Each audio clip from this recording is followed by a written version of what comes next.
Of the brain should be the very important part of the मतलब, क्योंकि जब ये डेवलप हो जाता है, अब हमारी एज में आके वो मास्टर हमें उतनी मुश्किल होगी, लेकिन छोटे बच्चे को जैसे पुराने टाइम में बड़ा डिसिप्लिन रखते, अब हमारे में डिसिप्लिन है, बच्चा उठ रहा है, सो रहा है, खा रहा है, कब क्या कर रहा है करते हैं, उनको फिर वो ब्रेन का उतना उनका पकड़ कम हो जाती है। तो एक्चुअली ये बिल्कुल सही बताया आपने। नहीं चीज ये तो मेरे से पहले उठी हुई थी। ये समझ में आता है, चीज़ों को समझ में आती है।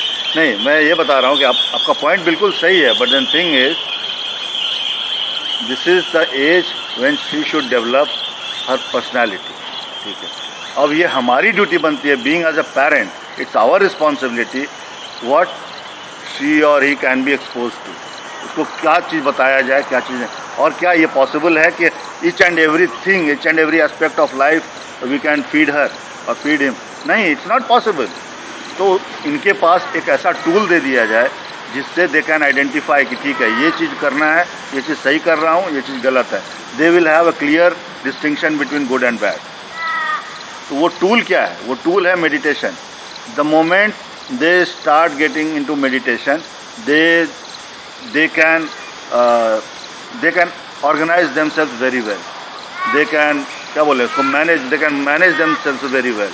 उनको पता रहेगा कि उनका माइंड कैसा चल रहा है, उनका माइंड जो भी क्रेविंग कर रहा है उसकी ज़रूरत है क्या वास्तव में, या किसी खास समय पे अगर कुछ करना है तो what is the right time for the right, और what is the right moment for doing certain things.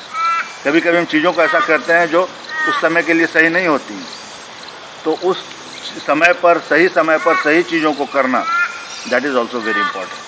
तो basically you can not restrict her for each and every aspect, but of course like there are certain things superficially we can do that, don't touch the phone, go outside for जो कुछ भी walk और something, but each and aspect of the life it is not possible, you can not restrict child.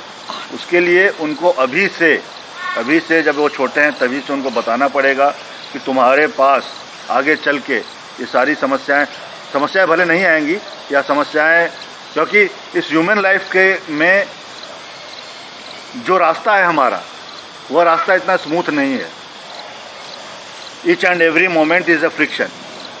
कुछ ऐसी बातें आ गई जो हमारे मन को अच्छा नहीं लगा, हम परेशान हैं, वो फ्रिक्शन है। हमें कहीं हमें कुछ करना है, हमें अच्छा नहीं लगा, वो फ्रिक्शन है। We want to restrict that, वो फ्रिक्शन है।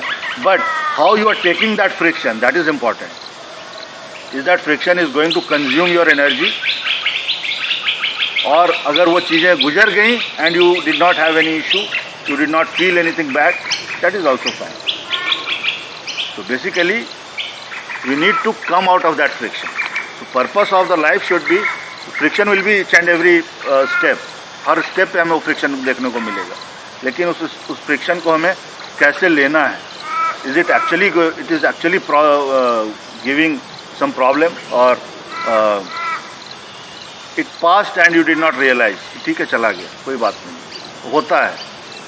बहुत सारे केसेस में क्या होते हैं कि आप झगड़ा हो गया, लड़ लिए किसी से, and then after that fight 10 days you are disturb कि मैंने ऐसा उसको क्यों बोल दिया, या उसने मुझे ऐसा क्यों बोला. अच्छा उसने ऐसा मुझे बोला है तो अगली बार मैं उसको सुनाऊंगा, नया पॉइंट लेके आऊँगा, और वो सारे नए पॉइंट्स 10 दिन तक हम सोचते रहते हैं, और फिर इसी परेशानी में हम घुलते रहते हैं. But this is nothing but it's a part of friction.